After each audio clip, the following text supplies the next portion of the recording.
Hello, hello, here we go, it's the Kopite podcast. What a win that was then. As Curtis Jones says, welcome back to the Carabao podcast. Liverpool 7, Lincoln 2. It's Mick Moran. I'm joined by Matt Ramirez once again. After seeing his beautiful face last week, he can't fucking stay away. He's back again. We're going to have a chat about the Lincoln game. What thoughts going into the game, Matt? Obviously, shock start for Rhys Williams. I thought at least Kometio or Vandenberg would start ahead of him. I didn't ever expect him to start. Yeah. And I either expected Fabinho or Gomez to start ahead of Van Dijk. And how wrong was I? How did you think? What did you think going into the game with that lineup? Didn't expect Van Dijk to start. I kind of expected everyone else. I was shocked at Shaqiri as well, just because he hasn't featured for a long time. But obviously all the news coming out of like Liverpool social media is that Shaq's back, so finally got to see Shaq back. Yeah, Williams was a shock as well. I thought Vandenberg would start, especially he was on the bench as well, so that was a bit surprising. Especially considering he hasn't really been involved with the squad, at least for the last couple of years. But then again, Lincoln's very low risk, so I can see why he chose to start him. If you're going to put him in any game, especially considering it's Arsenal next, definitely put him in against Lincoln. But yeah, the rest of the team kind of expected, the squad players. Grujic as well was a bit of a shock. There's a lot of rumours about him leaving. Glad that he got to play as well. I kind of rate him. He did really well for Hertha Berlin over the last couple of years. So if we can keep hold of him, I think that'd be quite good. But yeah, I liked the lineup. Liked how we played. Obviously, liked the result. What about you? Yeah, I think, like you said there, I think for me, Grujic was another one alongside Rhys Williams that I didn't expect to start. Especially, I think we had Harry Wilson on the bench as well, which was a bit, I don't know if for me, it just screamed shop window. And for me, not quite the same as Shaqiri, because for me, I'd like Shaqiri to stay. I mean, he's only 28 years old. We just signed a 29-year-old Thiago who's coming to do a role in the squad. So I think a 28-year-old Xherdan Shaqiri who's got tons of quality, which he proved with that first goal. And throughout the game, up until he went off in the second half, he looked amazing. But Grujic, I thought he done well. Like, got his goal towards the end. And yeah, a sure performance. But it just screams shop window to me. Klopp putting him in there, maybe trying to get his name about, saying this is a good player. And he's obviously very neat and tidy. He's a big fella in there. He's a presence. But I thought, yeah, he's like what, 6'3", 6'4". He's been on loan for a long time. So yeah, that was a surprise for me. But yeah, he did well. Should we just start? First goal, 9 minutes in. Xherdan Shaqiri, like I just touched on. Free kick. I mean, everyone What did you think of that? Shaqiri's got tons of technical ability. Even obviously the free kick was amazing, but even his corners, like you look at our normal first team, and Trent and Robertson are brilliant at crosses and genuinely quite good at free kicks, but we always seem to struggle with crosses, with corners, always hitting the first man. But Shaq, his delivery is just something else, and what he lacks in pace, he does make up for, like technically, and it is something else that adds to this Liverpool team. I'd liked him as well playing as part of the midfield three and not out on the wing. I thought that was interesting. I'm hoping that we get to see him there, because he did do all right, and he was, to the best of his ability, tracking back as well. Yeah, I thought it was a good performance by Shaq. I knew he wasn't going to get the 90 minutes just because it's his first game back, but it was good to see him involved, good to see him score. And yeah, he just looked tidy all game that he was playing, at least. Yeah, I think he lasted 74 minutes before Keita came on, which we'll get to a bit later on. But yeah, he done well, didn't he? Like he was just that experienced presence in the team. Like, he gets a goal, he's just popping up left, right, centre, anywhere. And like I touched on the last podcast, it's that fluidity that under Klopp is essential. And for me, if Shaqiri's willing to stick around, I imagine Jurgen Klopp wants him to stick around as well, because he probably knows he's a bench option only. He's not going to get into this Liverpool team because, like you said, he was trying to track back. He hasn't got quite those qualities in abundance that you'd expect of a a Liverpool starter, but coming off the bench, Jesus Christ, he's got quality. He showed it in fits and starts during his Liverpool career, and he's been gone for a while, and he's came back and he's bagged the goal and done well in this game. So I think if he's happy to stay, I'm happy to keep him, to be honest, because he's absolutely quality. And I think that goal just set us up perfectly, didn't it? For the it was a sign of things to come. Straight. Yeah, and then 9 minutes later, 18 minutes in, we're 2-0 up, Takumi Minamino with what a finish that was. Just help us through that goal, Matt. It was absolutely unbelievable, wasn't it? There were 7, so remind me. The second one. I forgot. Fucking hell.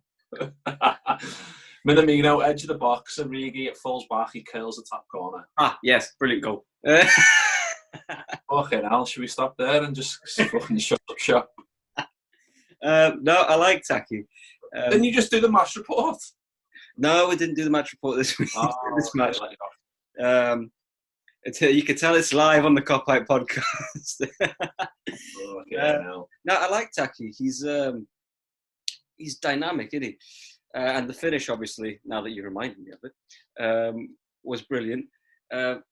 Similar to Jones's in terms of cuts in and bends it, but it's good to see that he's got. You can see he's got a bit more confidence now. He got his first goal in the Community Shield. He does look like a decent attacking presence. He's very difficult to dispossess as well, which is he's small. He turns quickly. I think he's going to be an important player this year, just because there's going to be a lot of games, and he is just difficult to deal with. Again, brilliant. I think there were a lot of really good performances today. There's only a couple players that maybe I was disappointed with, but he definitely wasn't one of them. Okay, well, after we've got through all the goals, we'll get to the people that you weren't happy with, because I've got a couple as well. Minamino for me, like you said, that low centre of gravity.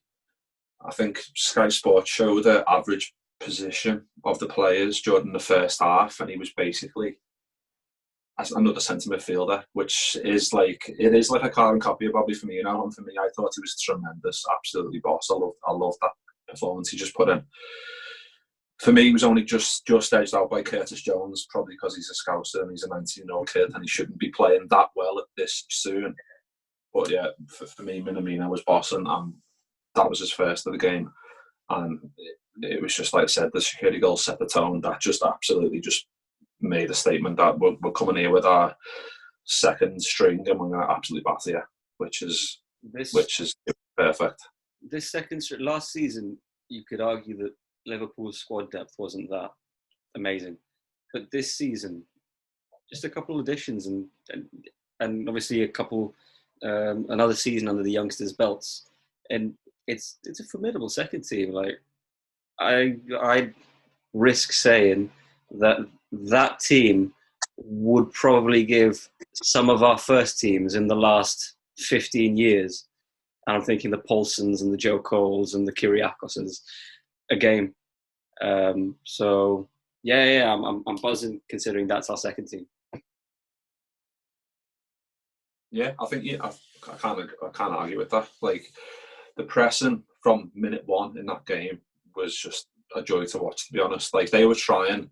To be fair, they done well in parts where they were playing themselves out of the back, and they clearly had a philosophy where they were going to try and do that. But and then we go on. 32 minutes in, Curtis Jones bags his first one. Do you remember this one, Matt? Or was it after? That's what I remember.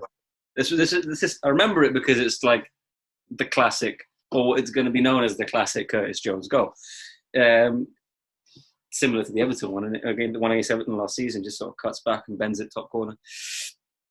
It's quality. Apart from the fact that their keeper was Kepa in disguise, it was a brilliant goal. Not much you can do about it when you've got a player with the ability like that and you give him the space to do that. So he does it again for a second as well. So, hey, what are you going to do? Yeah, the first two, you're like, fair enough. You couldn't have done anything about Shaqiri's free kick or Minamino's goal. The third one was a good strike, fair enough. But when you watch the replay, he's nowhere near the middle of his goal. No, if he was, you he should save it. Yeah, and then like you said, we go on. 4 minutes later, get our fourth. Curtis Jones a second. Edge of the box, nice little turn, comes off for him, and then he has a shot and deflected and goes in. But the thing is, like one of the commentators said it, like when you've got that much confidence instilled by a manager, it doesn't matter how fucking old you are. You're gonna go out there and absolutely just do whatever he says and run through brick walls. And that's a bit of a cliche, but you will. And anyone would love to play under Jurgen Klopp. And like Curtis Jones, a prime example, 19-year-old kid. He's only going to be 20 in January, which is crazy because how good he performed there. Yeah, gets the goal. Made of a deflection, but like I said, you make your own luck by having shots in that position and having the bravery and the tenacity to do that. What did you make of the second one? Again, it's just because I can't really talk without repeating what you've said. It's just, and not a lot of 19-year-olds are gonna be brave enough to shoot, because if they miss, they're usually worried about their teammates and have a go at them or whatever. But these guys it's the confidence instilled by Klopp, and he's probably just telling them, look, just do what you do. And he just does what he does and ends up in the back of the net. That's 4-0. Laughing. Boss winner. Yeah, and then so that was 36 minutes, and then we've got to second half. Lincoln have held on. It's 4-0. Virgil van Dijk is going for an early shower. Fabinho comes on. I was relieved that Virgil van Dijk was out, because we were laughing, and I thought, well, it's not worth risking him. I was surprised Fab came on and not Vandenberg. I thought Vandenberg would come on considering the cushion. I was a bit concerned when Fabinho came on, just because Matip and Gomez are still injured, and I was wondering, well, this is a bit of a risk. But thankfully, nothing happened. I think he was, because it was Rhys Williams' debut. I know he's not the youngest kid, but he's still only 19. I think he still wanted maybe that professional experience presence alongside him. If you've thrown a Vandenberg, we might have conceded a lot sooner, and it makes it a lot more difficult. And then you have to throw Fabinho on for the sake of it, rather than just do it at half time, give him 45 minutes. For me, positive-wise, it gives him another 45 of playing in that centre-back role. I know he's done it to perfection, absolute perfection against Chelsea, but it gives him another 45 minutes just to work on that in an actual game against it.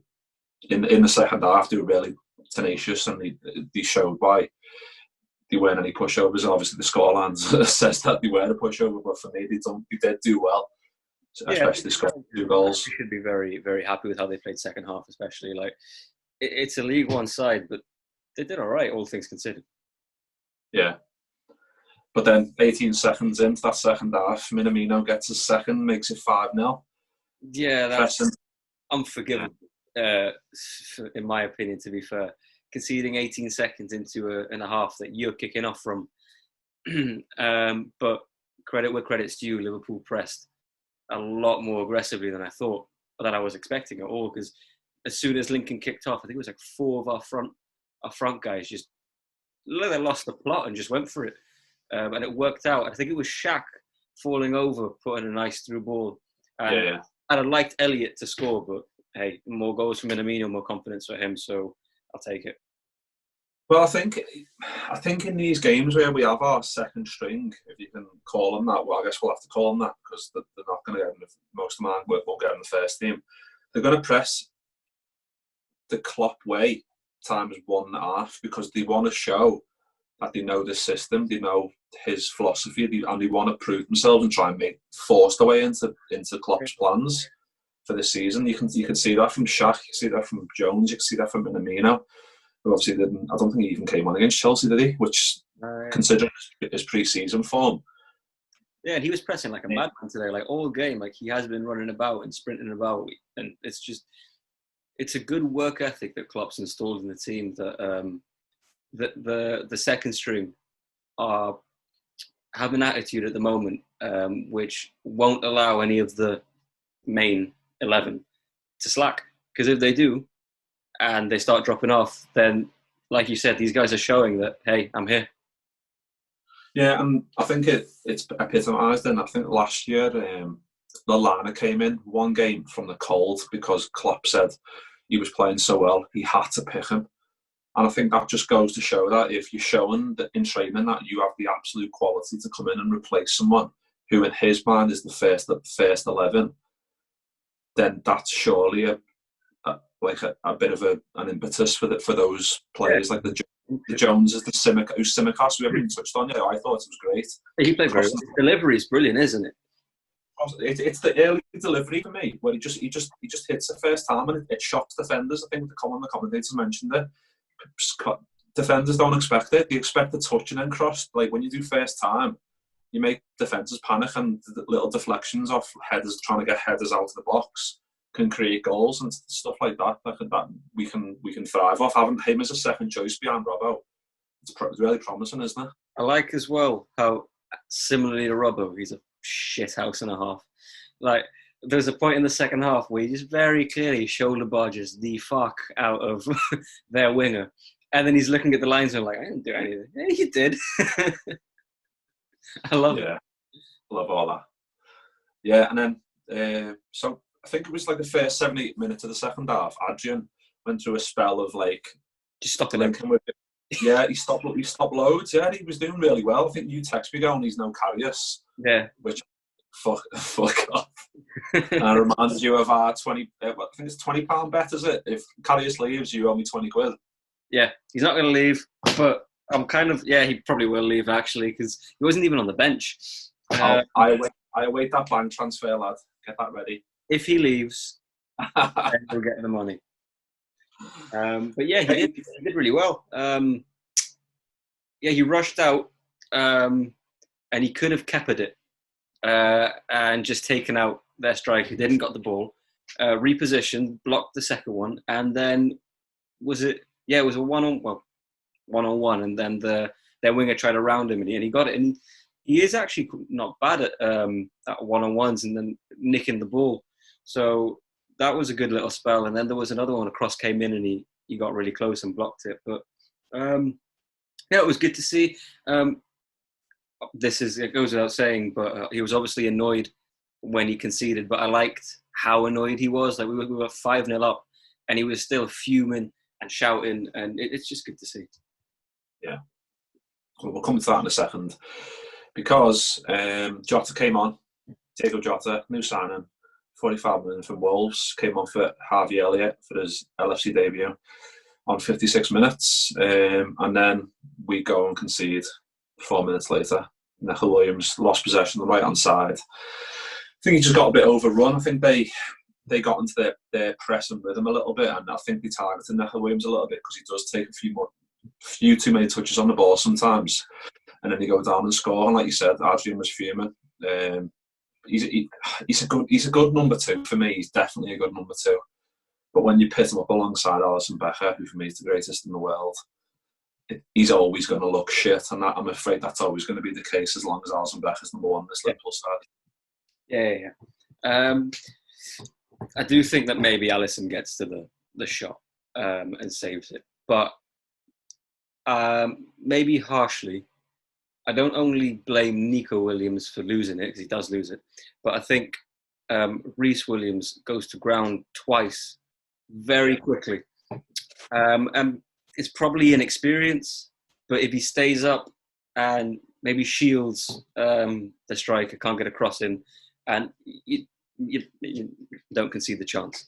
But then again, he'll learn from stuff like that. So Klopp will point it out to him and manage to not knock his confidence at the same time, and he'll just progress from there.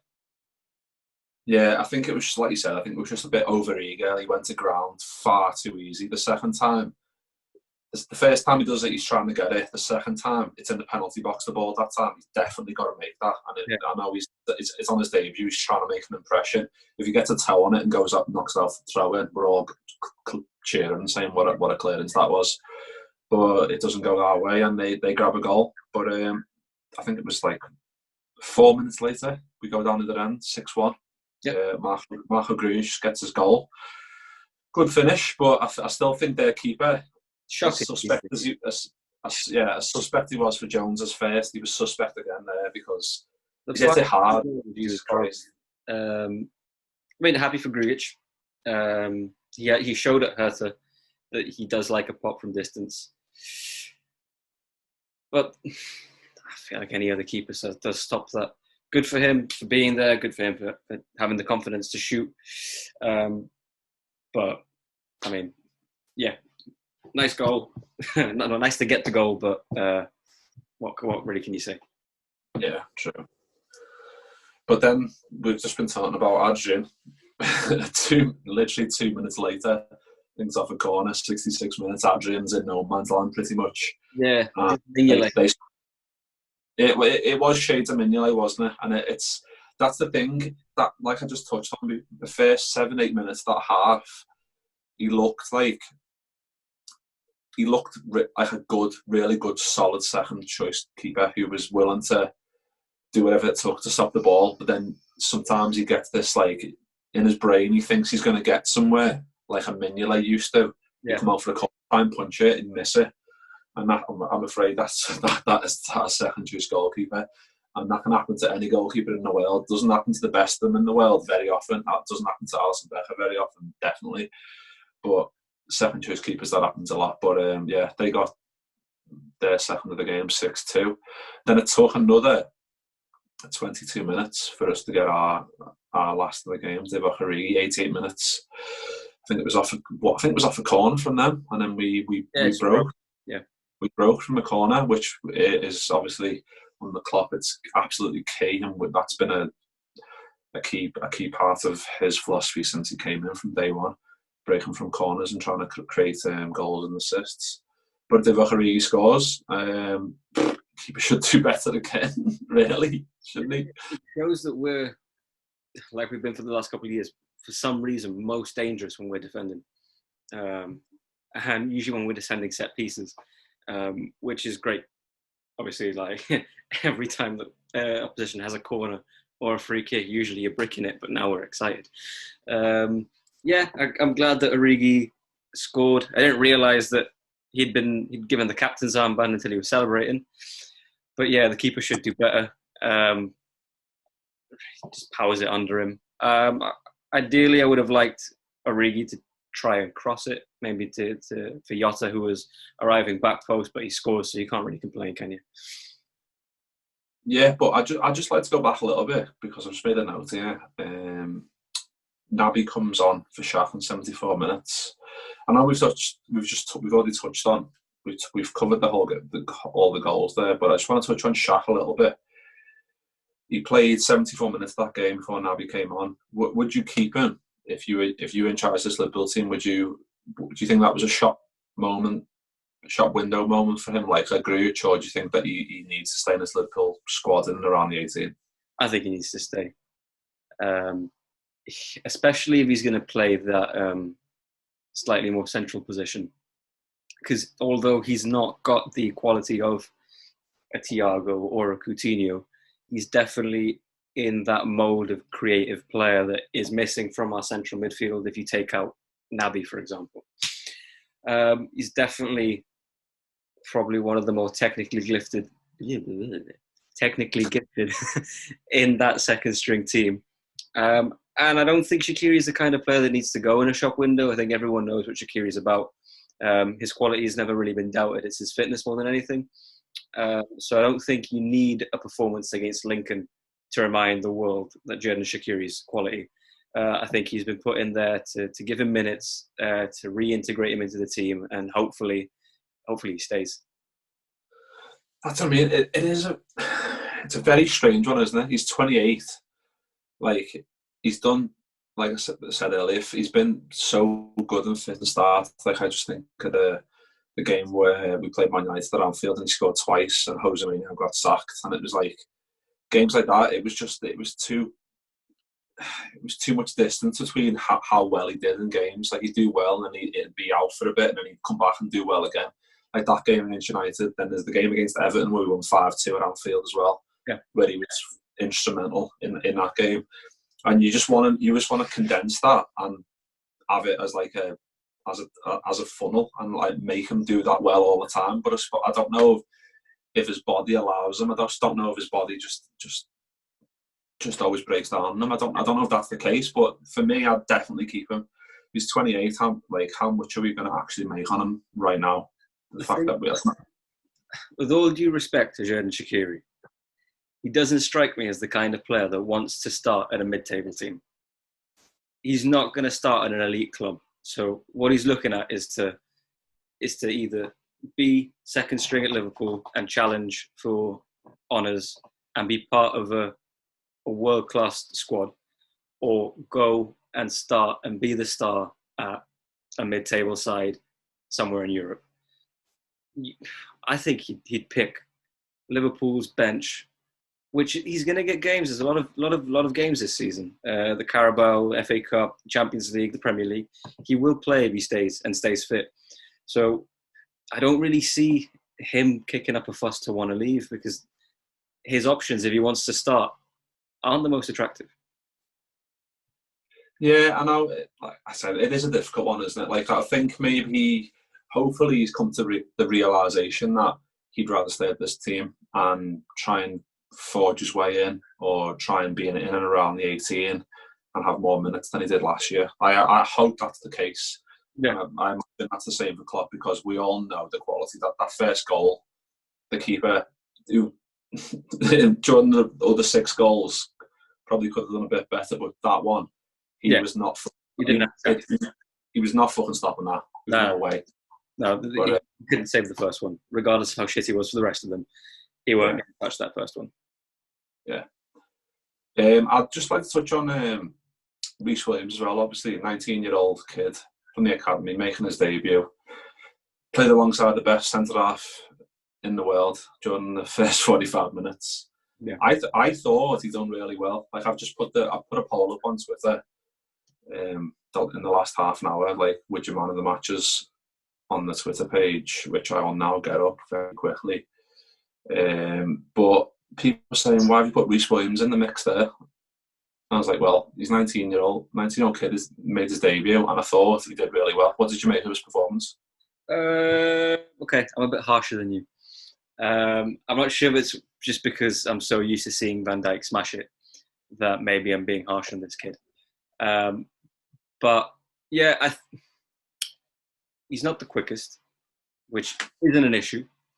But if you lack that pace, like Fabinho, you have to know how to position yourself, how to tackle. And I'm sure that obviously he's young. With time, he'll get that into his game. But I didn't like how quickly he went to ground. I think it makes sense for him to start against Lincoln. It's very low risk. Get him integrated in the team, get some minutes under his belt, and I'm sure obviously the nerves would have got to him. And there's no doubt that he's going to develop into a quality player, because Jurgen Klopp would not start him if he didn't believe he was going to be a quality player. But I do think that he won't start the next one. I think if he's going to go with a youth centre back, he'll go with Vandenberg.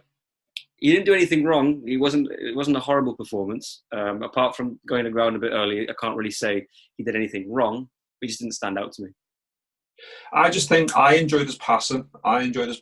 Into, because I think sometimes I've seen Vandenberg in the past, and he'll just literally pass it back to the centre back, or he'll pass it to right back. I saw Rhys Williams playing into CDM at pace, knowing, right, he's going to turn this, whether it was Curtis Jones or Grujic, both quality. Yeah. Got the capacity to do that. I just enjoyed that he was willing to do that, and willing to, let's be honest, it's not a major risk as long as you can pass that ball 8 to 10 yards at pace. But the fact that he was doing that on his debut, I think playing alongside Van Dijk obviously gave him a lot of confidence. But yeah, I've got up the poll I put up. I only done it for a half an hour slot. We've had 733 votes, which isn't bad really. Curtis Jones comes in 41% of the votes for man of the match. Rhys Williams gets 1%. You'll be happy about that. When I voted, to be fair, so 1%'s a good little upgrade. Other got 1%, which I imagine is maybe Marco Grujic. A lot of people saying all of them should get it, but the winner is Takumi Minamino, 57%. What do you make of that? I voted Taki. You happy with that? Yeah, I'm buzzing with that. I think Curtis Jones played really well. And giving it to Taki is not a slight on Jones' performance, because he was a beast. But I think Taki's pressing edges it out. Not that Jones didn't press, but Taki's desire. He's rapid as well. So he is literally sprinting all over the pitch. He's like a little Japanese dirt cow with a bit more flair. Fucking hell, you've been spending too much time with Dave. Fucking hell. What's it called? Red Bull and champagne. All weekend, baby. Fucking hell. Shout out to Dave. Fucking hell. Well, what about you? Are you happy with Taki getting man of the match, or? I am, because I fucking love Takumi Minamino. I think he's absolutely tremendous, but I just love Curtis Jones because he's a fellow Scouser and he's only a kid, and I want him I'm willing him to do so well, because we've got obviously this tradition of Scouts just coming through the ranks and doing so well, like McManaman, Fowler, Carragher, Gerrard, now Trent coming through, and now obviously Curtis Jones dropped his number significantly. He's now our new number 17, old Gerrard number. And I think he's going to be a superstar. I honestly do. I just feel like there's something there for me that you just watch and you think he is just fearless. Like, he picks the ball up. He's really fast. It's surprisingly fast. Like, sometimes I think he's not that quick, and then you see him drop the shoulder and he'll go past someone and you think, fucking hell, he's rapid. And he picks the ball up in those little areas, and he makes stuff happen. He demands the ball. It's literally like, I'm not going to compare it to Gerrard in that regard, but he wants to pick up the ball. He wants to make those incisive passes in the final third and make stuff happen and make assists. And that, for me, as a 19-year-old kid, he's only going to get better at that. And I just feel like, what a player we've got in our hands. He's got that bit of flair. There was a point in the second half as well that the ball was he was facing away from goal. The ball was dropping over his shoulder, and I didn't really think the pass was on. And unfortunately for him, the pass that he tried to do didn't come off. But spinning on the shoulder, the ball coming out the air, he tried to volley it in behind with a bit of spin to Origi that he almost pulled off. And just the vision he had to see that he could have possibly got that on. Because if that goes through, and the defender got a toe to it, but if that goes through, then Origi's through. Bloody hell, Origi's through and goal. But yeah, Jones, the key thing that I think, apart from his undoubted quality, is that the belief that Jurgen Klopp has in him. Because if you look at a lot of other players his age, if Klopp isn't sure, they're either out on loan or they're sold. Like, he is relatively ruthless in that regard. Yeah. But with Jones, he's dropped his number, like you said, significantly. Like, a lot of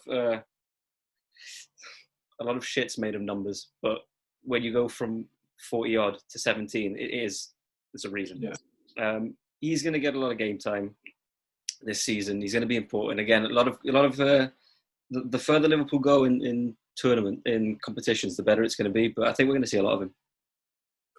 Yeah, I even think, like, Premier League games, if maybe 2-0 up, he's going to have to bide his time. I think I think he's going to be quality, and I really do hope that in my heart. But I think he's still got to realise this Liverpool team have just won the Premier League last year. He's going to have to wait his turn. To be honest, like, if he came through 10 years ago, he'd be in first name in the team sheet under Roy Hodgson. Do you know what I mean? He'd be in and around the first three named on the team sheet if he came through then. The fact he's coming through now, I'm happy that he's came through now, because we're under a manager in Jurgen Klopp that will absolutely get the best out of him, and he won't just be another let's say Connor Cody who's going to come in and like do all right and then get shipped out. I don't think that's going to happen. But then, like you said, dropped his number significantly. I think this is the year where the next 2 years definitely we see the best of Curtis Jones. Yeah, he's got a battle to get into that first starting midfield. With that being said, one massive advantage that he's got, regardless of his quality, is that you'd say our starting midfield is either Fabi, Hendo and Thiago, or Hendo, Thiago and Wijnaldum. They're all 29, apart from Fabi. They're getting on. Undoubtedly, the kind of players they are, they have 3-4 years left at that top level. But it's not as if he's fighting against a prime Gerrard at 26 or players that are gonna freeze him out. He's gonna get his chances. He's gonna improve undoubtedly with the more experience he gets as these players start to decline. And then I think within the next 1 to 2 years, you might see him start getting major minutes. Yeah, that's a very good point. Actually, I didn't think of it like that. You think those three are nearing 30. Ronaldo as well. I think he's 30 next year, I think, or this year might be. I'm not sure. But he's 29 or 30, isn't he? It's like you said, maybe that has been in discussions with Klopp and on the technical team that these are an aging midfield. We just added another aging midfielder into the ranks with Thiago, who is undoubtedly fucking world class, but he is aging. And I've said before, not on a podcast, but I think Thiago could play probably till mid-30s because he's that good. Type of player he is as well. Yeah.